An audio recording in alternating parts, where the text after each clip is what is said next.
ఈరోజు జూన్ 4, 2026 సరిగ్గా 2 సంవత్సరాల క్రితం అంటే జూన్ 4, 2024 సంవత్సరంలో ఆంధ్రప్రదేశ్ ప్రజలు కూటమి ప్రభుత్వానికి చాలా భారీ విజయాన్ని కట్టబెట్టినటువంటి రోజు.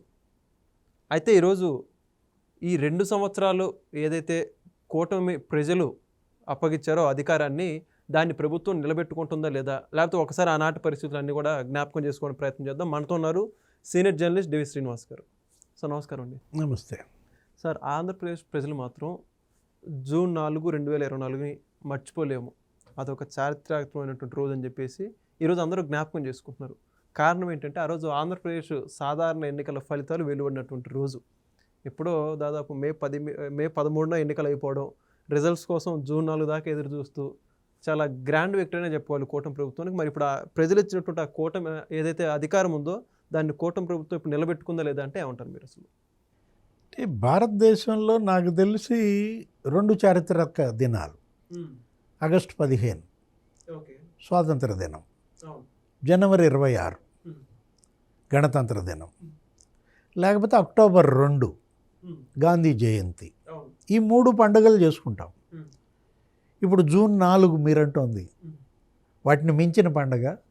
వాటిని మించిందే. ఇప్పుడు మీరు చెప్పే జూన్ 4, ఆగస్టు 15, జనవరి 26, అక్టోబర్ 2 కన్నా కూడా హిస్టారికల్ డేనా? ఎందుకు ఇవాళ ఈ పండగ చేసుకుంటున్నారు ప్రజలు? జూన్ 4 యొక్క ఆ చరిత్ర ఏంటి, ప్రాధాన్యత ఏంటి, ఎందుకింత విశిష్టత ఈ డేట్కి వచ్చింది అనుకుంటే, ఇప్పటికి ఆంధ్రప్రదేశ్ ఏర్పడి ఎన్ని ఎన్నికలు జరిగాయి? 15 ఎన్నికలు జరుగుంటాయి. ఆంధ్రప్రదేశ్ రాష్ట్రం ఏర్పడిన తర్వాత ఈ రాష్ట్రం ఎన్ని ఎన్నికలను చూసింది? 15 ఎన్నికలు. 15 ఎన్నికల ఫలితాలను మనం చూసాం. మరి 14 ఎన్నికల ఫలితాలు ఒక ఎత్తు, ఈ ఎన్నిక ఫలితమే మరో ఎత్తా? ఓకే. జూన్ 4 అంటే ఏంటది? అసలు దీపావళి పండుగను మించిన దీపావళి? ఇప్పుడు నరకాసుర వధ మనం చూశారు. లాస్ట్ ఇయర్ జూన్ 4 అసలు దీపోత్సవాలు జరిగినట్టున్నాయి, బాణసంచాలు పేల్చినట్టున్నారు. 2024 జూన్ 4, 2025 జూన్ 4, ఇప్పుడు 26 జూన్ 4. ఇది 3వ దీపావళి అంటున్నా. ఓకే. అంటే రాక్షస పాలన అంతమైన రోజుగా ఫలితాలు వచ్చిన రోజు. జగన్మోహన్ రెడ్డి ఏంటి, 5 ఏళ్ళు అతను చేసిన రాక్షస పాలన, సజీవ దహనాలు. ఏది, అక్కని ఏడిపించొద్దురా అని ఒక పిల్లాడంటే, ఒక బీసీ కుర్రాడు పెట్రోల్ పోసి నిప్పంటించారు. ఇసుక అక్రమ రవాణా ఆపండి అని 2 యువకులు అడ్డుకుంటే పోలీస్ స్టేషన్లో శిరోముండనం చేశారు. మాస్క్ ఇవ్వయ్యా, మాస్క్ లేకుండా నేను కరోనాలో వైద్యం ఎలా చేస్తాను అంటే ఒక డాక్టర్ని పెడరెక్కలు విడిచికట్టి లాఠీలతో చితగొట్టి చచ్చిపోయేలా చేశారు. అరే, 2 బిడ్డల్ని భార్యాభర్త రైలు పట్టాలు కట్టుకుని సామూహిక ఆత్మహత్యలు చేసుకున్నారు. మామూలు అంశాలు కాదు. ఏంటి అసలు జగన్మోహన్ రెడ్డి హయాంలో జరిగినటువంటి దమనకాండ, ఎస్సీ, ఎస్టీ, బీసీ, ముస్లిం మైనారిటీలు అల్లాడిపోయారు, నరకం చూశారు. ఉపాధ్యాయులు, లేకపోతే విద్యార్థులు, మహిళలు, రైతులు, కార్మికులు, అసంఘటిత కార్మికులు అయితే 200 మంది సూసైడ్ చేసి చచ్చిపోయారు. ఆ తాపీ వాళ్ళు, ఎలక్ట్రీషియన్లు, ప్లంబర్లు పనులు లేక, ఇసుకేమో ఇతర రాష్ట్రాలకు అక్రమ రవాణా, కట్టుబడి లేదు, రోడ్లు వేసేది లేదు, ప్రాజెక్టులు కట్టేది లేదు, పేదల ఇళ్ళు కట్టేది లేదు, కన్స్ట్రక్షన్ అస్సలు జీరో. చేసే పని లేక సెల్ఫీ వీడియో తీసి చచ్చిపోయారు, సూసైడ్ చేసుకున్నారయ్యా. ఆంధ్రప్రదేశ్ ఆత్మహత్యల ప్రదేశ్గా మారింది ఒక రకంగా. ఆ టైంలో జగన్మోహన్ రెడ్డి పీరియడ్ గురించి చెప్పాలంటే నరకాసురుడు ఎంతో మంచోడు. అది కదా ప్రజల యొక్క అప్పటి ఆ తిరుగుబాటుకు అదేగా కారణమైంది. కాకపోతే అప్పుడు నరకాసురుడు ఏంది, సత్యభామ అంతం చేసినట్టు. అంతేనా? ఎవరామా? సత్యభామ. ఇప్పుడు ఇక్కడ భువనేశ్వరి మేడమా? ఆ రోజు మనం చూసాం. భువనేశ్వరి మేడం ఏం ఆమె భర్తని జైల్లో పెట్టాడు. అవును, నిజం గెలవాలని. చంద్రబాబుని 53 రోజులు జైల్లో పెడితే ఆమె నిజం గెలవాలంటూ ఆమె మొత్తం తిరిగింది. ఆమె చేసిన ప్రచారం ఎఫెక్ట్. లేకపోతే యువగళం పాదయాత్ర లోకేష్, అతను అసలు అడుగు వేయనీలే, మైకు లాక్కున్నారు. అతని కోసం ఒక పెద్ద జీవో ఒకటి తెచ్చాడు. ఏంటిది జీవో 1? అవును, బహిరంగ సమస్య. అరే అసలు అతని సౌండ్ వెహికల్ లాక్కున్నారు, స్టూల్ ఎక్కి మాట్లాడాడు స్టేజ్ ఎక్కనికపోతే. అసలు మైకు లేకుండా మాట్లాడాడు, రాజ్యాంగం పట్టుకుని మాట్లాడాడు, ఆగల.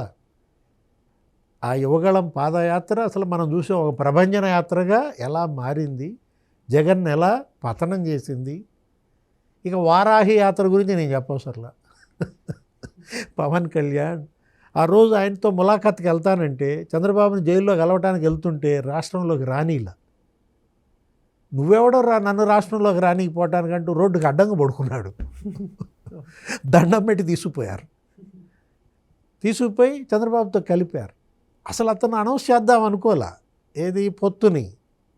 ఈ రోడ్డుకి అడ్డంగా పడుకోబెట్టడం వల్లే అప్పటికప్పుడు అనౌన్స్ చేసి పారేశాడు. తెలుగుదేశం జనసేన కలిసి పోటీ చేస్తాయంటూ తొడగొట్టి అనౌన్స్ చేశాడు. మీకు గుర్తునే ఉంటుంది, బాలకృష్ణ లోకేష్ అటు ఇటు పెట్టుకుని బీజేపీని అతనే తీసుకొచ్చాడు పొత్తులోకి. ఏది పవన్ కళ్యాణ్. అంటే అగ్నికి వాయువు తోడైంది.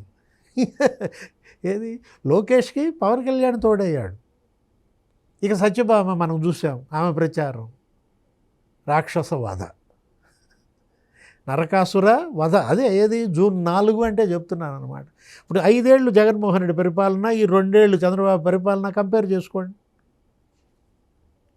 వాళ్ళంట రేపొద్దున పుస్తకాలు వేస్తున్నాడంట, రేపు 12వ తారీఖు ఏదో ర్యాలీలంట, 8, 9 ఏమో టౌన్ కాన్ఫరెన్స్లు ఏమంట, మీటింగ్ ఏదో పెట్టాడు, షెడ్యూల్ ఇచ్చాడు జగన్మోహన్ రెడ్డి. వెన్నుపోటుకు 2 ఏళ్ళు బుక్ లాంచ్. వెన్నుపోటుకు 2 ఏళ్ళు కాదు, వెన్నుపోటుకు 7 ఏళ్ళు అని. జూన్ 4 కాదు వేయాల్సింది, మే 30న వేయాలి. ఆయన ప్రమాణ స్వీకారం చేసిన రోజు వేయాల్సిన పుస్తకం ఒక వారం రోజులు ఆలస్యంగా వేస్తున్నాడు. 7 ఏళ్ళది 2 ఏళ్ళుగా మార్చేస్తున్నాడు. అంతా రివర్సేగా మనాడంతా. యాక్చువల్గా నువ్వు కదా వెన్నుపోటు పొడిచింది. రైతులను ఏం చేశావు? కేంద్రం ఇచ్చేదానికన్నా 13,500 ఇస్తానన్నావు, కానీ కేంద్రం ఇచ్చేది కలిపి 30,000 కోట్లు మోసం చేశావు.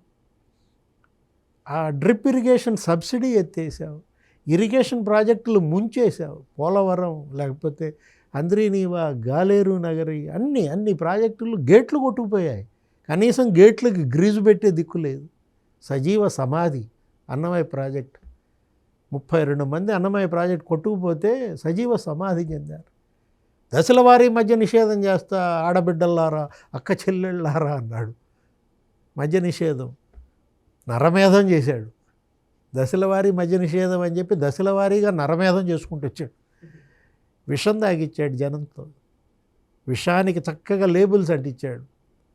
బూమ్ బూమ్ అన్నాడు, ప్రెసిడెంట్ మెడల్ అన్నాడు, పవర్ స్టార్ అన్నాడు, అమరావతి అన్నాడు, 3 క్యాపిటల్స్ అన్నాడు. అసలు ఆ విషాన్ని తాగిచ్చి అటు లివర్ కిడ్నీ దెబ్బతీయటం కాదు, చంపేశాడు వేల మందిని. విద్యార్థులు తిరగబడ్డారు, నిరుద్యోగులు యువగళం అంటూ మరి అతనితో పాటు నడిచారు లోకేష్తో. ఎందుకంటే అన్ఎంప్లాయ్మెంట్ పెరిగిపోయింది, డబల్ అయిపోయింది. జాతీయ స్థాయిలో అన్ఎంప్లాయ్మెంట్ 15% ఉంటే ఇతను 30% పెంచాడు జగన్మోహన్ రెడ్డి. జాబ్ క్యాలెండర్ లేదు, తిట్టింది చెల్లెలు. మరే వదిన 5 సంవత్సరాలు ఇచ్చిందిరా సాక్షి క్యాలెండరు, నువ్వు 5 ఏళ్ళు ముఖ్యమంత్రిగా ఉండి ఒక జాబ్ క్యాలెండర్ ఇవ్వలేదే అని తిట్టింది షర్మిల. నాన్న మెగా డిఎస్సి పెట్టాడు, నువ్వేంట్రా దగా డిఎస్సి చేసావా? జగన్ పాలన చెప్తున్నాను, అయ్యా ఒక డార్క్ డేస్ గుర్తు చేస్తున్నాను. ఇప్పుడు లోకేష్ మెగా డిఎస్సి పెట్టాడా లేదా? 16,000 మంది టీచర్లు సంవత్సరంగా బడికి వెళ్తున్నారు. జాబ్ క్యాలెండర్ ఇచ్చాడా లేదా? ఉగాదికి 10,060 పోస్టులతో జాబ్ క్యాలెండర్ ఇచ్చాడు. ప్రతి ఉగాదికి ఇస్తానంటున్నాడు. రేపొద్దున మళ్ళీ 4 జాబ్ క్యాలెండర్లు రాబోయే 4 ఉగాదులకి ఇస్తాడు. ఇప్పుడు 2వ డిఎస్సి కూడా ఇచ్చాడు, ఒక 4,000 పోస్టులతో 2వ డిఎస్సి. అధ్యాపకుల పోస్టులు, యూనివర్సిటీల్లో అధ్యాపకుల పోస్టులు, లెక్చరర్ పోస్టులు ఒక 1,151 కంప్లీట్ చేయబోతున్నాడు. కానిస్టేబుల్ పోస్టులు 7,000 భర్తీ అయ్యాయి. మెడికల్ అండ్ హెల్త్ 10,000 కంప్లీట్ అయ్యాయి. 60,000 ప్రభుత్వ ఉద్యోగాలు ఇచ్చారంట. 24 నెలల్లో 24 లక్షల కోట్ల పెట్టుబడులు తెచ్చాడంట. అంటే నెలకి 1,00,000 కోట్ల పెట్టుబడులు. ఆల్రెడీ 10 లక్షల కోట్ల పెట్టుబడులు గ్రౌండ్ అయ్యాయి. ప్రైవేట్ సెక్టార్లో 10 లక్షల మందికి ఉపాధి ఇచ్చారంట. వట్టి ఎంఎస్ఎంఈలోనే 2 లక్షల మందికి ఇచ్చారంట. ఒక ఎంఎస్ఎంఈలోనే 2 లక్షల మందికి ఇచ్చారు. ఎక్కడున్నాడు లోకేష్? రష్యాలో ఉన్నాడు. రష్యా వెళ్ళావు, రాజీనామా చేయి అంటారా? ఇప్పుడు మెగా డిఎస్సి పెట్టావు కాబట్టి రాజీనామా చేయి, జాబ్ క్యాలెండర్ ఇచ్చావు కాబట్టి రాజీనామా చేయి.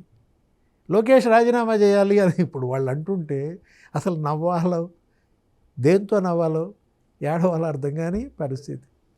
Thank you.